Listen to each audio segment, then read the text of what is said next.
Jare bar nyiptakne lagu anyar Nduk kan? Oh iya. Nggih. Lagu apa? Bunga, Pak. Bunga. Oh iya. Bunga. Ya, kuwi duet apa nyanyi jen Nduk? Ya, Mbak, Pak. Iya, Mbak. Nggih. Lah. Ya, Itu so saged didamel langgamu. saged. Nggih. Jajal aku tak pengen krungu ya.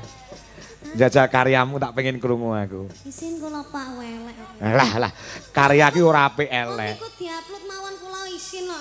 Lah nyapa? Mboten kula share. Menceritakan tentang seorang seniman dengan seniman terus melakukan Sik to, seniman karo seniwati ngono to. nggih. Heeh, seniman karo seniman lanang usul lanang no.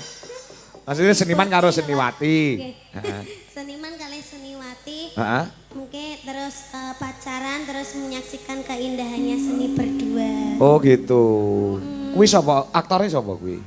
Aktore sapa aktore? Aktore rahasia banget. Oh rahasia. Iki jane lagu wis ket biyen opo. Lagi metu iki. Mbak. Kok ora ditok-tokne kan ben nyapa? Banyak sekali yang berkomentar tadi limbuannya terlalu panjang, terlalu lama. Yo. Aku sadurunge lek wis matur.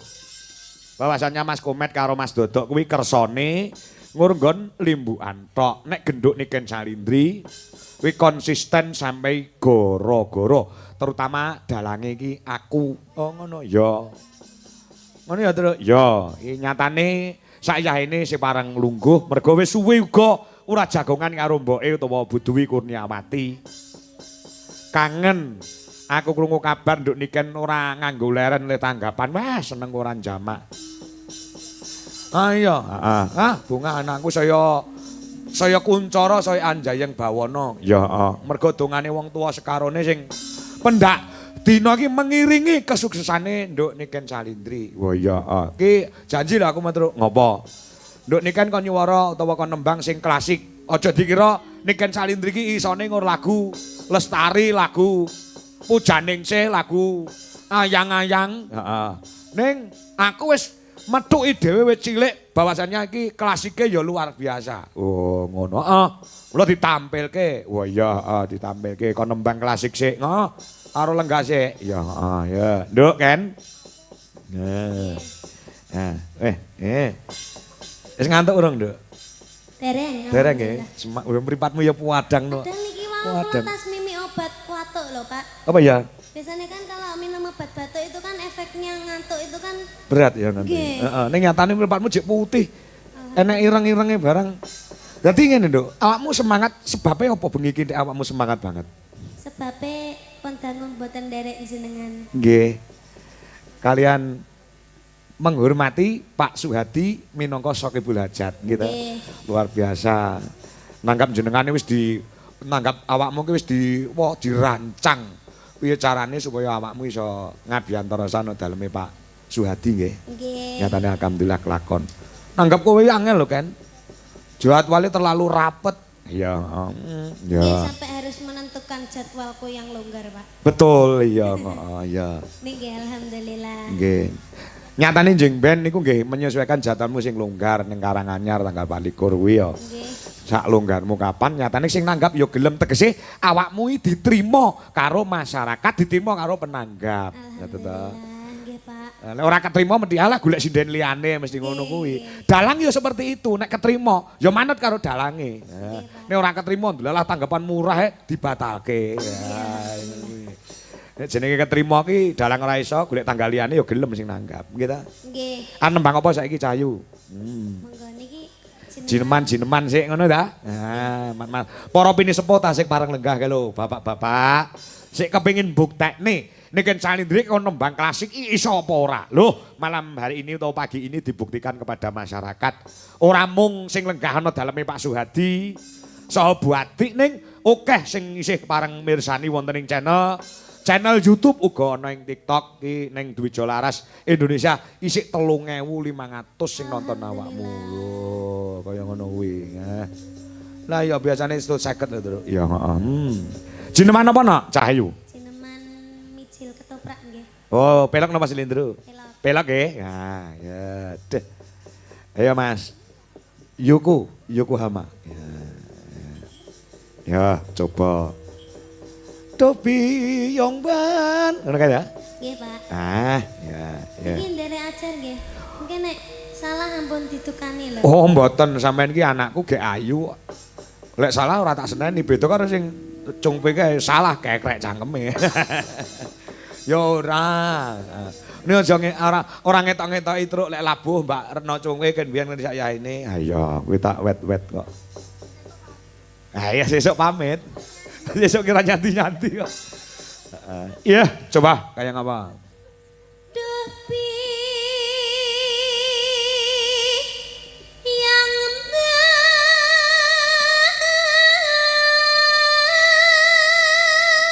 Kakung?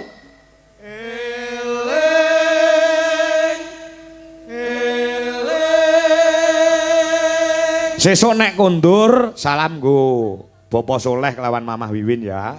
Iki mau melu ora? Mboten. Oh mboten. Nggih. Adik. Jaga adik. Nggih. Ya.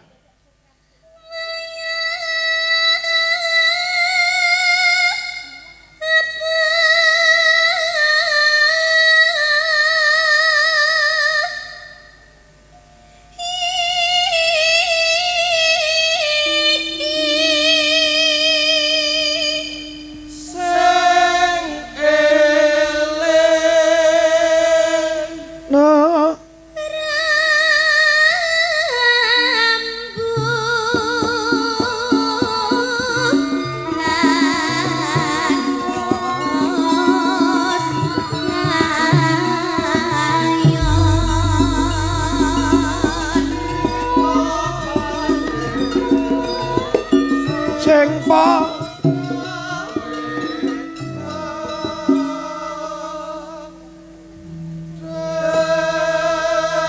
Kemau Caca kok parikane rapas to, Truk? Sing ndi to? Pipa pabrik sing padha prihatin iki dudu parikaning wangsalan, Gong. Ngono ya pipa pabrik iki entuk dene Kustin, ya ta? Mula pipa pabrik. Ya. Sing padha prihatin entuk dene Kustin. Wow. Pipa montor apa kuwi? Aja gawe repot apa kuwi? Kenal pot? Iya ya Kang. Heeh. Pipa banyu apa kuwi? Mlaku alon-alon apa kuwi? Paralon? Wah iya bener. Pipa uwong apa kuwi Kang? Aja gampang lali. Apa pipa uwong kok aja gampang lali? Ali-ali.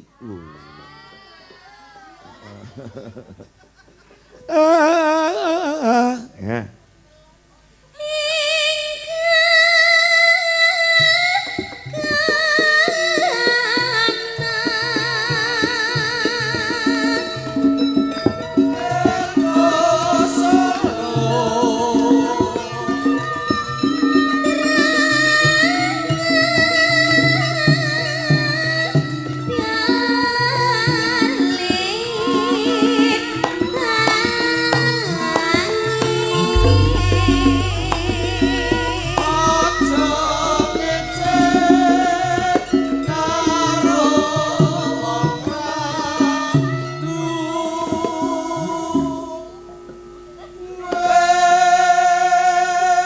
Lanjut.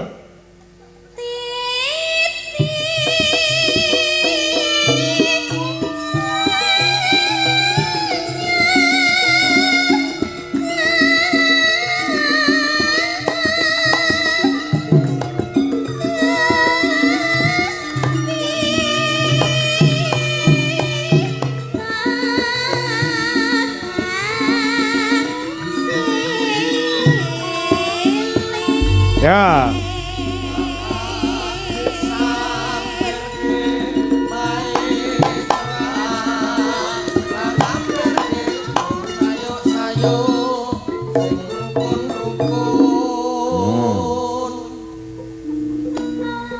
Lajeng.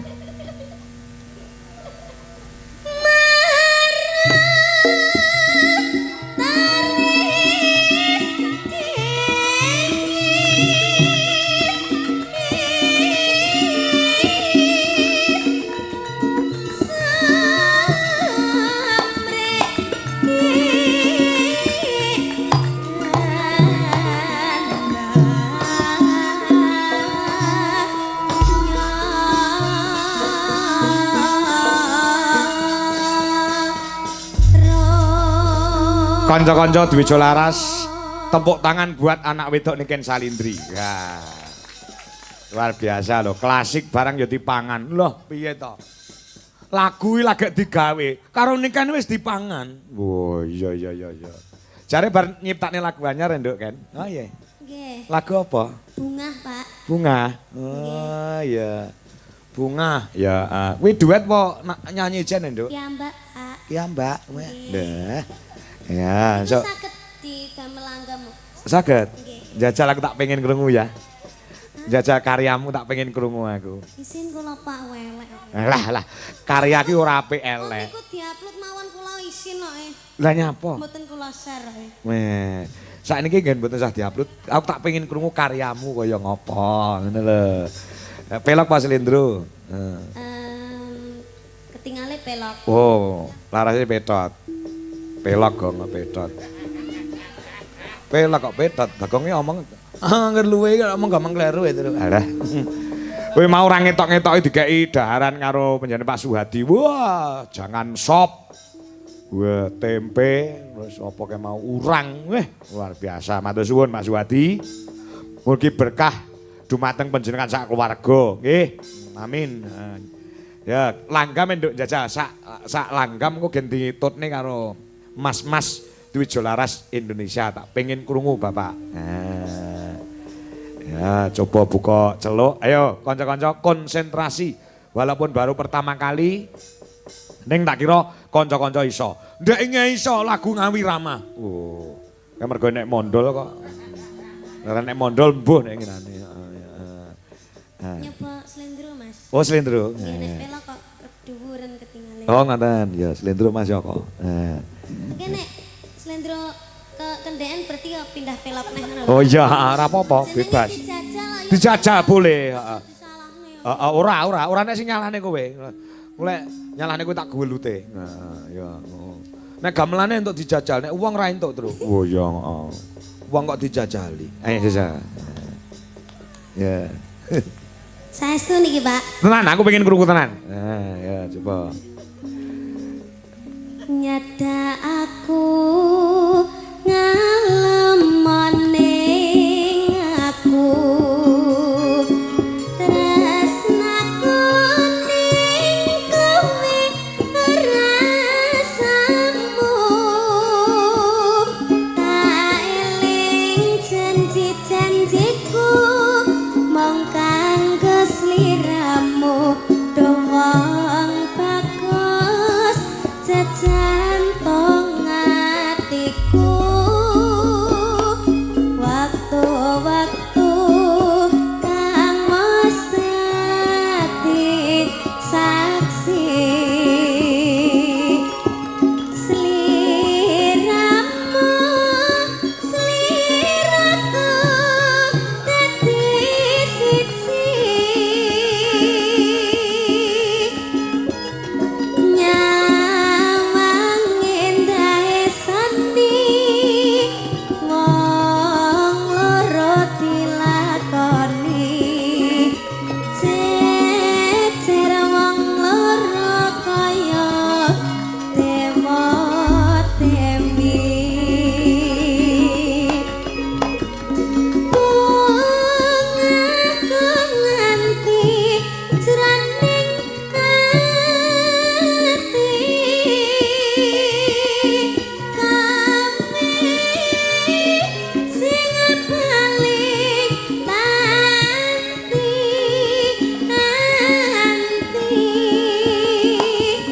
rino kelaman wengi dongaku mong siji Duh Gusti mugi saged tekan pati.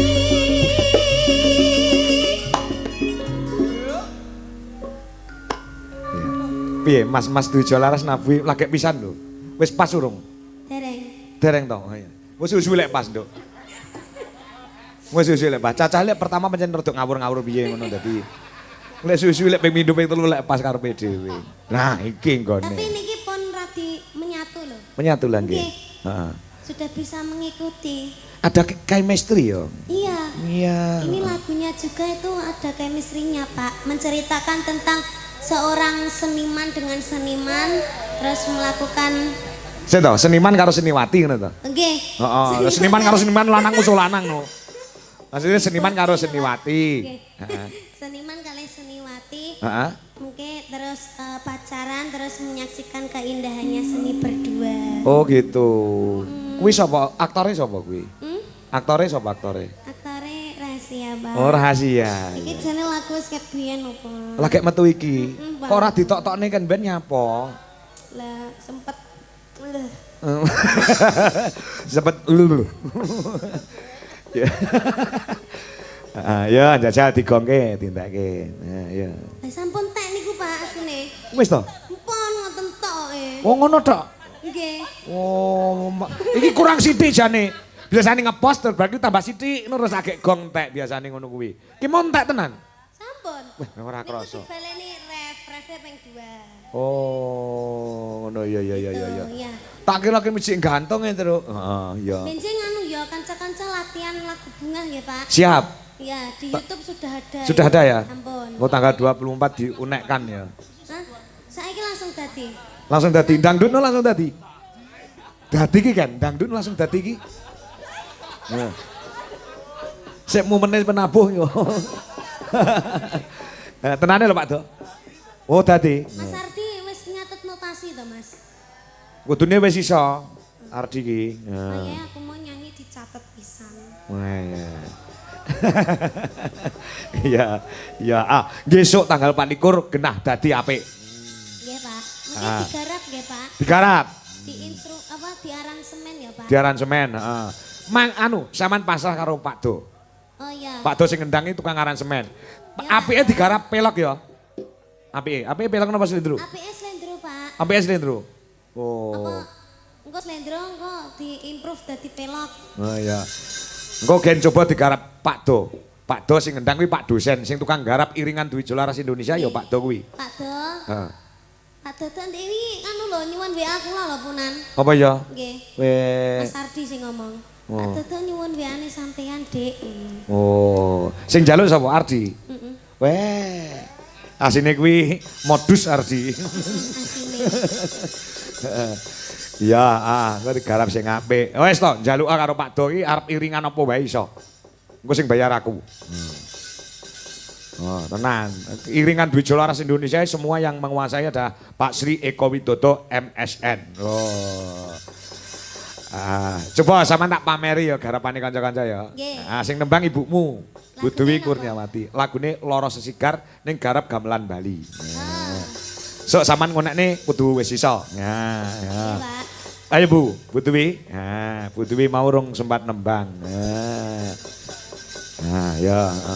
Meh padha to niken karo mboke, meh padha. Tenan. Nah, neng Facebook diupload wong loro fotono ya sama-sama cantiknya ibu sama anaknya. Ya. Aku wis nyauri istri saya itu. Aku yang ngono. Nah, yo. Loro Sesigar garap Banyuwangenan Bu Dewi Kurniawati. Yo, sing pembalunge kudu konsentrasi. Ya, coba. Coba, iya Cok, kayak apa Cok? Musiknya gini ngetutke, Loro Sesigar. Ya, Ya. Yuk, Banyuwangenan bro, dados.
wengi sing gandruk-gandruk lara siji rasane sewu balyang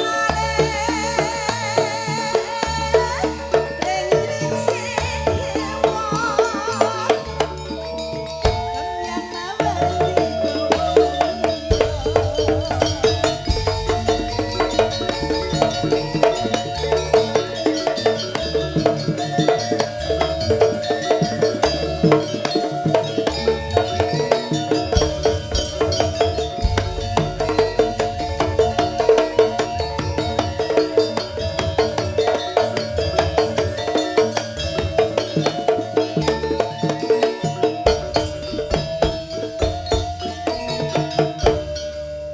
waktu kembyang awar mekar yarengi ati kangge sembyang cinta suci kang sing kalas kaya-kaya lara sesikan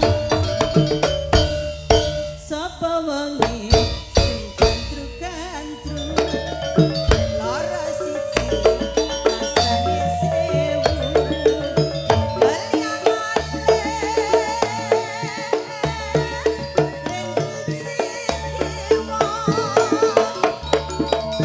kemyang mawati dawa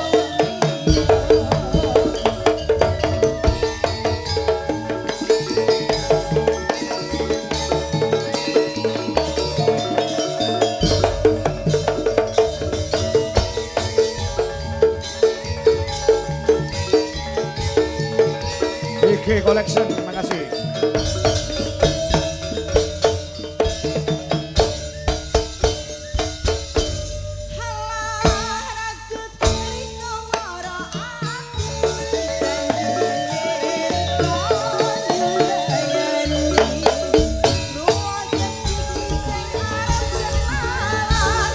Wes kadung hati loro sesikan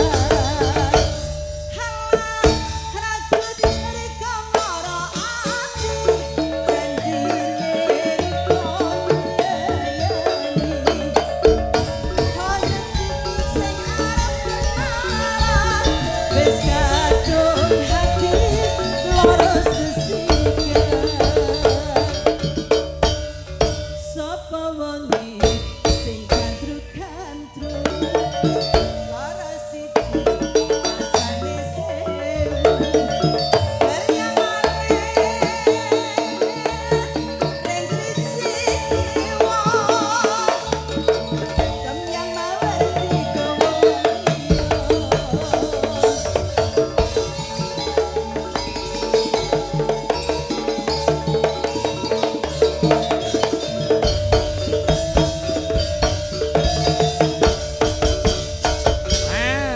Wes, ya kalorke. Iki ya sing nulis Mas Sri Eko Widodo. Walaupun lagunya sudah ada, tapi di aransemen cara gamelan Bali. Wah, ya. Wis jenenge anu, Tru. Cara kendaraan utawa mobil iki dimodifikasi ya. Tidak merubah syair dan lagu ning diiseni balungane. Ya, mumpung awake dhewe nduwe gamelan Bali. Ya. Jadi selalu berkreativitas sing tanpa batas anggone kanca-kanca Dwija Laras Indonesia piye carane meramu sebuah tontonan sing kudu bisa menarik marang perhatiane para pamirsa. Oh, ngono ya, Tru. Iya, Mas Gareng. Mula kanca-kanca tetap berkreativitas, berkreasi. Paribasane kreasi tiada henti ngono kae, Tru. Heeh, ya coba. Yo. Iki sing saka Ngawi diaturke. Saka Ngawi. Heeh. Mbak Wanda karo Mbak Wiwi Irnawati karo Anjar Sari. Oh ngono. Ana permintaan mengko supaya duel ing antarane Mbak Niken Salindri karo Okvalika sing saka Sidoarjo. Oh ngono. Ya, Engko bar iki, Tru. Wah ya, ora krasa kok cuwepet men wis jam 3, Tru. Ya, Ya. Nyambut gawe ki anggere seneng tur alate mendukung penonton padha mendukung juga kuwi ora krasa, Gong. Masa? Ya, Wabot meh bar to. Lah ya, nah iki. Pamundhut pirang-pirang. Ngono. Lekmin Kayeng Kidul. Tasih monitor Pak Kangko. Nggih, matur nuwun sugeng dalu Mas Kangko. Menika mirsani saking lokasi Babatan Tengahan. Lho nggih. Pak Marsono pilang kenceng ugi wilujeng enjing Mas Kangko. Mirsani Dwija Laras Indonesia Channel saking Pak Tulus. Warung Tombo Luwe ing Cikarang. Sing disuwun lelagon uga karyane Mbah Sukuron Suwanda. Ula Tampar utawa Nyidra Asmara. Nderek nyimak Mas Joko Kedung Malang Truk Kediri. Ya tasih monitor. Nggih CP Sekar Wangi Jaya. Nggih Mas Slamet uga Pak Enandang Gemolong Seragen. Sing kata sangat uga Mas Diko Sine. Ya. Iki sing disuwun lelagon karyane Mbah Sukron, Nduk Yang karo Wanda karo Wiwi apa? Nggih. Sak menawa kuwi ya. Nah, ya mergo iki pamundhut saka penggemar yang setiap live pasti nonton Pak Tulus Cikarang. Oh iya. Nyidra Asmara. Ya garap gamelan Bali, Truk. Ya. Ya coba. Kayang apa? Diaturke. Diaturke? Heeh. Ya. Monggo, diaturaken monggo Nyidra Asmara utawa Balada Cinta Ula Tampar karyane Ki Haji Sukuron Suwanda. Yuk dados.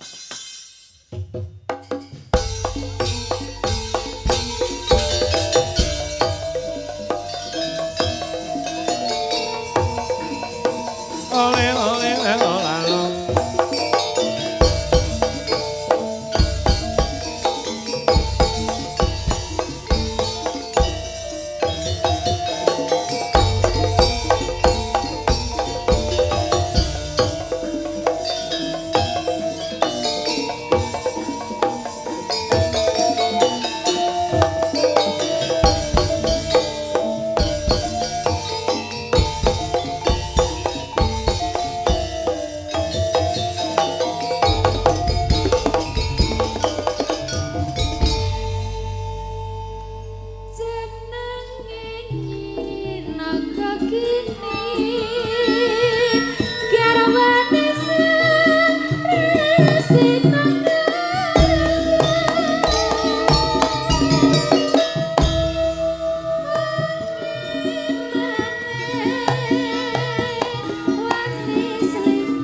Mas Joko bilang kenceng tasih ngebiar wonten lokasi. Matur sembah nuwun.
Ampun ngatur.